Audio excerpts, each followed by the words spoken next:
love when my camera just turns off randomly. There was nothing that sort of stood out amazingly for me. But true.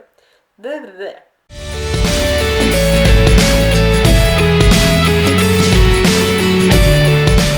Hello again. It feels like 5 minutes ago since I spoke to you about the worst books of 2019. Well, now I am back to talk about the best books of 2019. So as I mentioned in my previous one, this is going in the order of how I read them, not how amazing they were. And now that I've gone through this list, I realize how mediocre 2019 was with reading. I had so many more crappy books than there were really good books, and then in between it was just meh books. There was nothing that sort of stood out amazingly for me. So the first book I have on my list, or rather a series, is the Wayward Children series by Seanan McGuire.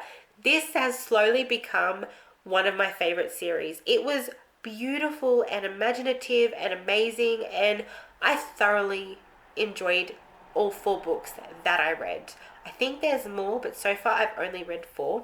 And I read them out of order, so that's not the best thing to do. But it still worked out for me in the end. So the 4 books that I read in this series were Every Heart a Doorway, Down Among the Sticks and Bones, Beneath the Sugar Sky, and In an Absent Dream. Now, Every Heart a Doorway is the first one, and I think I've mentioned it in a previous video anyway, but in case you haven't seen that or read the books, basically this series starts off as we're introduced to this school, and the owner of this school had created it purely to help lost children find their way again. So these are children who have found doorways to different worlds like Narnia and such, and they've come back from these worlds not knowing where to go. Like, they don't belong at home anymore, they can't get back to this other world, they're sort of stuck in the in-between.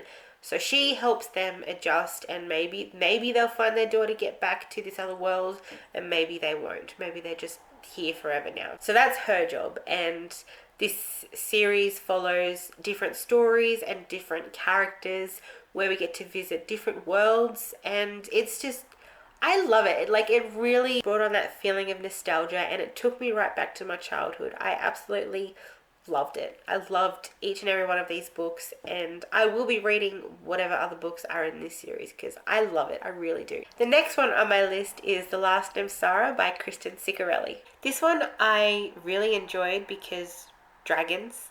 I also cried, laughed, and was heartbroken, but it was a fantastic read. I really enjoyed this one. In the beginning, there was the Namsara, the child of sky and spirit, who carried love and laughter wherever he went. But where there is light, there must be darkness, and so there was also the Iskari, the child of blood and moonlight, the destroyer, the deathbringer. These are the legends that Asha, daughter of the king of Furgard, has grown up learning in hushed whispers, drawn to the forbidden figures of the past. But it isn't until she becomes the fiercest, most feared dragon slayer in the land that she takes on the role of the next Iskari, a lonely destiny that leaves her feeling more like a weapon than a girl. Asha conquers each dragon and brings its head to the king, but no kill can free her from the shackles that await at home, her betrothal to the cruel commandant, a man who holds the truth about her nature in his palm. When she's offered the chance to gain her freedom in exchange for the life of the most powerful dragon in Furgard, she finds that there may be more truth to the ancient stories than she ever could have expected. With the help of a secret friend, a slave boy from her betrothed's household, Asha must shed the layers of her Iskari bondage and open her heart to love, light, and a truth that has been kept from her. I really, really enjoyed this one. I loved all of the characters. They were fantastic in every single way. I was able to relate to the main character. I could understand her perspective. She was just a really, really well-written character, in my opinion. She was so strong and fierce, but not in a way that was shoved down your throat. There were just stories inserted in the different chapters from their history, which is really, really interesting. I like when books do that because it makes me feel like I'm a part of this world as well, if that makes sense. The plot was amazing. I loved the writing. There were some bits that I was like, oh yeah, you could have just not written that, but okay. But all in all, it was a really enjoyable book, easy to read. I flew right through it. It was awesome. I really loved this book. The next one I have, I wasn't too sure if I was going to put on my list because of all the controversy that has been going on with the author. I did read this book before all the controversy and I really enjoyed it. So it's still going to be on my list. And that was The Tattooist of Auschwitz by Heather Morris. I love my historical fiction. I love anything to do with World War II. And the fact that this was about the tattooist in Auschwitz, the concentration camp, was just amazing. Like, I love the fact that we could have this romantic story in amongst all the horror. That is why I like reading these kinds of stories, because it makes me see that even in the bad times, you can still have something amazing happen just like this. And I really liked that a lot. Like, to me, it didn't lessen the war or these issues. It just added that little bit of happiness in there so you could see that, yes, it was a terrible, terrible time in history, but at least there was something good that someone could get out of it, which was love. And it was awful and upsetting at times, but also hauntingly beautiful in many ways. And if you want to know about the controversy that's been going on with the author and her second book, I'm sure you'll be able to find it when you Google it, because I don't really want to go into it because it's absolutely crazy.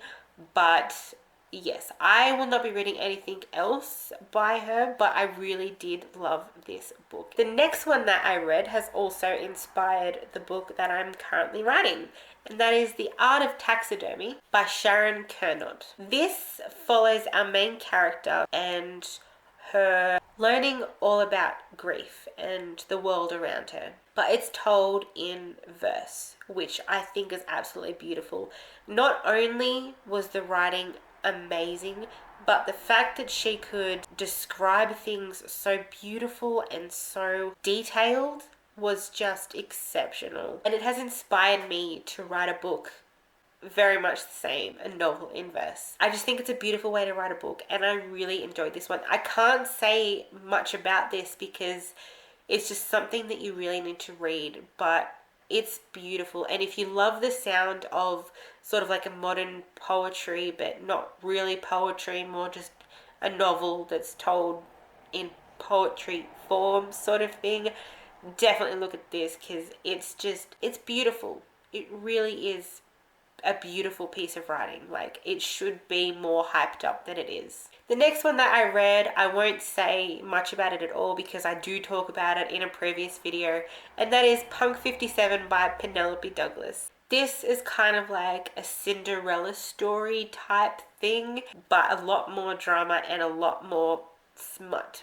It's awesome. Like I said, I won't say anything more about it because I've already talked about it a lot in a previous video, but I loved this book so much. It really got me out of the reading slump that I was in. It was just a really good read. I needed it.